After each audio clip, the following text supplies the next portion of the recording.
A janitor humiliated in front of an entire school. Laughter echoed, phones recorded, and no one stepped in until she did. What happened next? This isn't just a story about kindness.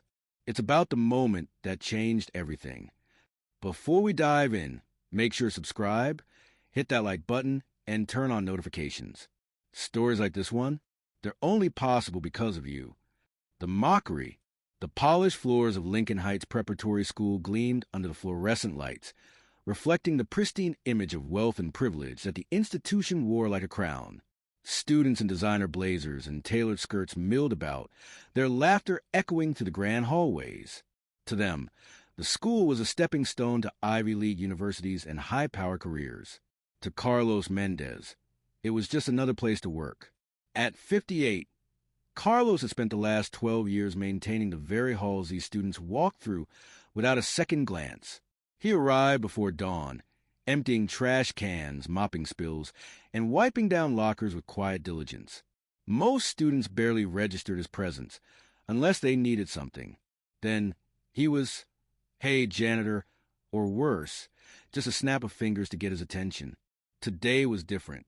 The senior class had gathered in the auditorium for an assembly, a mandatory lecture on ethics in leadership. The irony was lost on them. Carlos moved silently along the edges of the room, collecting discarded water bottles and snack wrappers, his eyes downcast. He was used to blending into the background. Then it happened. Jason Whitmore, the school's golden boy and star quarterback, leaned back in his chair, smirking as he whispered something to his friends. A few snickered. Carlos didn't notice. Not until Jason stuck out his foot, just as Carlos passed by. The trip was swift, deliberate. Carlos stumbled, his balance betraying him as a mop bucket in his hands tipped forward. Water sloshed across the floor, the metal bucket clattering loudly. The sound cut through the murmurs of the assembly like a gunshot. For a heartbeat, there was silence. Then laughter erupted. Phones were whipped out, recording the scene. Carlos on his knees, scrambling to pick up the scattered trash, his face burning with humiliation. The teachers at the front of the room hesitated, exchanging uneasy glances, but none intervened. Jason grinned, leaning forward. "Oops, guess cleaning up is literally your job. Old man." More laughter. A girl in the front row covered her mouth, giggling. Another student zoomed in with his camera, no doubt captioning it for social media later. Carlos swallowed hard, his callous fingers gripping a soaked napkin. He could feel the weight of their stares, the mocking whispers. He'd been invisible for so long. Now he was a spectacle. Then a new sound cut through the noise. A chair scraping back. At the front of the auditorium, Evelyn Thorne stood up. The room stilled. Evelyn wasn't just any student. She was Evelyn Thorne, heiress of the Thorne tech empire, daughter of billionaire Marcus Thorne. Her family name carried power, and when she moved, people noticed. She didn't say a word at first, just walked, slow, deliberate, down the center aisle toward Carlos. The laughter died. Even Jason's smirk faltered. Carlos froze, unsure what to expect. Another joke? Another humiliation? But then Evelyn knelt beside him. She picked up a fallen piece of trash, dropped it into the bucket. Then, without hesitation, she reached out and pulled Carlos into a hug. The auditorium held its breath. When she pulled back, her voice was clear, carrying across the stunned silence. "My father started as a janitor, too," she said, her gaze sweeping over the crowd before landing on Jason. "Show some respect." The air crackled with tension. Jason's face darkened. The students who had laughed moments ago now shifted uncomfortably. A few phones lowered, the recording forgotten. Carlos could only stare at Evelyn, his throat tight. No one had ever defended him before. No one had ever hugged him here. But as the whisper started up again, this time in awe and curiosity, Carlos realized something had shifted. And it wasn't just about him, because Evelyn Thorne had just drawn a line in the sand. And Jason Whitmore? He didn't like losing. This was far from over. The aftermath, the silence in the auditorium didn't last long. Whispers spread like wildfire, students shifting in their seats, eyes darting between Evelyn, Carlos, and Jason. The teachers, finally snapping out of their stunned hesitation, hurried to regain control of the assembly, but the damage, or rather, the revelation, was already done. Carlos stood frozen, his hands still clutching the damp mop handle. He had spent over a decade in this school, enduring indifference, the occasional rude remark, but never outright cruelty. And never had someone like Evelyn Thorne so much as looked his way, let alone defended him. Evelyn turned back to Carlos, her expression softening. "Are you okay?" she asked, her voice low. Carlos nodded, though his throat felt too tight to speak. He wanted to thank her, but the words wouldn't come. Instead, he bent down to finish cleaning the mess, his movement stiff with lingering embarrassment. Evelyn didn't leave. She knelt beside him again, picking up the last of the scattered trash. The room watched in stunned silence. At the front, Principal Higgins cleared his throat. Let's all return to our seats," he said, his voice strained. "We'll continue the assembly." Reluctantly, the students obeyed, though their attention was no longer on the lecture. Phones buzzed under desks, fingers flying over screens as the scene spread beyond the auditorium walls. By the time the bell rang, the entire school knew what had happened. The viral moment. By lunch, the video was everywhere. Billionaire's daughter humiliates star athlete after he bullies janitor. Evelyn Thorne just ended Jason Whitmore's career. The clip had been edited, zoomed in, slowed down. Every angle of Jason's smirk, Carlos's fall, Evelyn's defiant hug. The internet had already chosen sides. In the cafeteria, Evelyn sat at her usual table, her friends buzzing around her. "That was insane," Mia, her best friend, whispered. "Do you realize what you just did?" Evelyn stirred her salad, her appetite gone. "I just stood up for someone. It shouldn't be a big deal. But it is."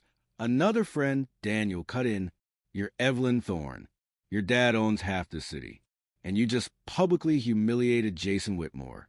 You know he's not going to let that slide, right?" Evelyn glanced across the cafeteria. Jason sat with his football teammates, his usual loud, boisterous energy replaced by a simmering silence. His eyes locked onto hers, cold and calculating. She looked away first. The fallout. Carlos didn't eat lunch in the cafeteria. He never did. Instead, he retreated to the small custodial closet, his sanctuary. He sank onto the stool by the sink, his hands trembling. He should have been relieved. Someone had finally spoken up for him, but all he felt was dread, because he knew how this worked. Kids like Jason didn't get punished. They got angry. And when they got angry, people like Carlos paid the price. His phone buzzed in his pocket. A text from his daughter, Sophia. "Poppy, did something happen at work? There's a video going around." Carlos closed his eyes. Of course she'd seen it. He typed back slowly. "It's nothing, Mija. Just a misunderstanding." He couldn't tell her the truth. Couldn't admit that after years of staying invisible, he was suddenly at the center of a storm he never asked for. The billionaire's interest. Marcus Thorne didn't usually pay attention to viral school drama. But when his assistant forwarded him the video with the subject line, "You'll want to see this," he clicked and watched it 3 times. His daughter, standing up for a janitor who took the humiliation with quiet dignity. Marcus leaned back in his leather chair, steepling his fingers. He hadn't built a billion-dollar empire by ignoring opportunities. And this was an opportunity. He called his assistant. "Find out everything you can about that janitor. Carlos Mendez. Jason's revenge." Jason wasn't about to let this go. By the end of the day, whispers followed Carlos down the halls. He probably tripped on purpose for attention. "I heard he stole from the lockers last year." Then the final blow, a rumor spread that Carlos had been fired, that the school had let him go after the incident. Carlos heard it from a passing teacher, who gave him a pitying look. His stomach dropped. Was it true? He hurried to the principal's office, his heart pounding. But before he could reach it, he turned a corner and nearly collided with Evelyn. Her eyes widened. "Carlos." He stepped back, suddenly unsure. "Miss Thorne." She flinched at the formality. "You heard the rumors, didn't you?" He nodded. "They're not true," she said firmly. "And if anyone tries to fire you over this, they'll have to deal with me." Carlos exhaled, some of the tension leaving his shoulders. But before he could thank her, a voice cut in. Oh, how touching. Jason. He leaned against the lockers, arms crossed, his smile razor-sharp. The janitor and the princess. What a team. Evelyn stiffened. Leave him alone, Jason. Jason pushed off the lockers, stepping closer. Or what? You'll hug me, too. His gaze flicked to Carlos. Better watch your back, old man. People like you? They disappear real easy. The threat hung in the air. Carlos said nothing. But for the first time in years, he felt something dangerous flicker inside him. Anger.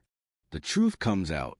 The warning in Jason's voice lingered long after he walked away, the echo of his threat wrapping around Carlos like a suffocating fog. Evelyn stared after him, her fingers curling into fists at her sides. He's bluffing, she muttered, though she didn't sound convinced. Carlos exhaled slowly, forcing his shoulders to relax. He had dealt with angry kids before, entitled rich boys who thought the world owed them something. But Jason wasn't just angry. He was humiliated, and that made him dangerous. Thank you, Miss Thorne, Carlos said quietly. But you don't have to keep fighting my battles. Evelyn frowned. Yes, I do, because no one else will. The determination in her voice surprised him. He studied her for a moment, the sharpness in her gaze, the stubborn set of her jaw. She wasn't just doing this out of pity. She meant it. Before he could respond, his phone buzzed. A call from an unknown number. Carlos hesitated, then answered. Mr. Mendez? A smooth, professional voice. This is Martin Cole, assistant to Marcus Thorne. Mr. Thorne would like to meet with you. Carlos stiffened. Marcus Thorne? Evelyn's father? Evelyn's eyes widened slightly, catching the name. She mouthed, My dad. Carlos swallowed. What for? A job opportunity, Martin said. Can you come to Thorne Tower tomorrow at noon? A job. Not a reprimand, not a threat. A job. Carlos glanced at Evelyn, who gave him a small, encouraging nod. Yes, he said. I'll be there. The offer. Thorne Tower loomed over the city, its glass walls reflecting the sky like a monolith of power. Carlos had never stepped foot inside. He'd only ever seen it from a distance, another world entirely. The lobby was all marble and silence, security guards eyeing him as he approached the front desk. He half expected to be turned away. Sorry, sir. Janitors use the service entrance, but the moment he gave his name, he was whisked upstairs. Marcus Thorne's office was sleek, modern, with a view that stretched across the entire city. The man himself sat behind a polished desk, his presence commanding even in silence. Carlos Mendez, Marcus said, standing to shake his hand. Thank you for coming. Carlos nodded, unsure what to say. Marcus gestured for him to sit. I saw the video. Of course he had. Carlos braced himself. You handled that situation with dignity, Marcus continued. Not many men would have. Carlos blinked. That wasn't what he expected. Marcus leaned forward. I started as a janitor. Just like you, worked nights, saved every penny. People treated me like I was invisible, until I made sure they couldn't ignore me. He paused. I'd like to offer you a position here. Facilities management. Better pay. Benefits. A real future. Carlos's breath caught. This was life-changing. But then his stomach twisted. What about the school? He asked. I can't just leave without notice. Marcus smiled, as if he'd expected that. Already taken care of. I spoke to Principal Higgins. They'll find a replacement. Carlos hesitated. It felt too easy. Too good to be true. Then Marcus added, and if anyone gives you trouble over what happened, let me know. There it was, the unspoken part. This wasn't just about a job. It was about sending a message. Carlos looked down at his hands, rough, callous from years of work, hands that had never been offered something like this before. He took a deep breath. I accept. Jason's last move. The next day, Carlos returned to Lincoln Heights to collect his things. The school felt different now, smaller, like he was already looking at it from the outside. But as he entered the custodial closet, his blood ran cold. His locker had been pried open. Inside, his spare uniform was shredded, his personal items smashed. And on the wall, scrawled in black marker, "Know your place." Carlos clenched his jaw. Jason's work, no doubt. But before he could react, footsteps approached. Evelyn stood in the doorway, her face pale as she took in the vandalism. "That's it," she said, her voice tight with fury. "I'm done playing nice." She pulled out her phone and dialed. "Principal Higgins? We need to talk. Now. And bring Jason Whitmore with you." The reckoning. 20 minutes later, Jason sat in the principal's office, his smirk long gone. Evelyn didn't yell. She didn't need to. She simply pulled up the school security footage on Higgins' computer, the same footage she'd spent all night tracking down. It showed Jason sneaking into the custodial closet, spray paint in hand. Higgins' face darkened. "Jason, do you have anything to say for yourself?" Jason's bravado cracked. "It was just a joke." "A joke?" Evelyn cut in. Like tripping Carlos was a joke? Like spreading lies about him was a joke? Jason glared at her. "You don't get it. He's nobody." Evelyn's voice dropped to a whisper. "No, he's somebody who worked for what he has. Something you'll never understand." Higgins sighed. "Jason, suspension is the least of your problems now. The board will have to review this." Jason's face drained of color. A suspension could cost him his football scholarship, his future. Carlos said nothing. He just watched as Jason realized, too late, that he'd lost a new beginning. That evening, Carlos stood outside the school for the last time, his box of salvaged belongings in his arms. Evelyn walked out with him. "You start at Thorn Tower on Monday?" Carlos nodded. "First real day off in years." She smiled. "You deserve it." For the first time in a long time, Carlos felt something unfamiliar. Hope. A new legacy. The early morning sun cast a golden glow over Thorn Tower as Carlos Mendez adjusted his tie in the reflection of the elevator doors. A year ago, he had walked into this building for the first time, unsure if he even belonged. Now, he strode through the lobby with his head high, nodding at the security guards who greeted him by name. "Morning, Mr. Mendez." One said warmly. "Good morning, Luis," Carlos replied. It still felt surreal. His office, his actual office, was on the 32nd floor, with a view of the city that still took his breath away. As facilities manager, he oversaw a team of 20, ensuring the building ran smoothly. It was more responsibility than he'd ever had, and yet it fit him like a second skin. His phone buzzed. A text from his daughter, Sophia. "Poppy, don't forget, dinner tonight. 7 p.m. I'm making your favorite." Carlos smiled. For the first time in years, he could afford to take Sophia out for nice meals, help her with college expenses, even plan a real vacation. None of it would have been possible without that day at Lincoln Heights. Without Evelyn. The ripple effect. Evelyn Thorne sat across from her father in his office, flipping through the final plans for her nonprofit, Second Chance Initiative. Marcus read aloud, nodding approvingly, providing scholarships and mentorship for low-income students. Ambitious. Evelyn tucked a strand of hair behind her ear. "It's not just about money. It's about giving them someone to believe in them, like you did for Carlos." Marcus leaned back, studying her. "You really took that to heart, didn't you?" Evelyn met his gaze. Because it mattered. One moment changed everything for him. Why can't it do the same for others? Marcus smiled. "Then consider this project fully funded." Evelyn's breath caught. "Seriously? Seriously?" She launched herself at him in a hug, laughing. An unexpected reunion. Carlos was reviewing maintenance reports when his assistant knocked. "Mr. Mendez, there's a visitor for you." Carlos frowned at her tone. "Who is it?" She hesitated. "Jason Whitmore." The name sent a jolt through him. Jason stood in the lobby, shoulders hunched, hands shoved in his pockets. Gone was the cocky swagger. His Letterman jacket had been replaced with a simple T-shirt and jeans. Carlos approached slowly. "Jason." Jason's gaze flicked up, then away. "Hey!" Silence stretched between them. Finally, Jason cleared his throat. I I heard you worked here now.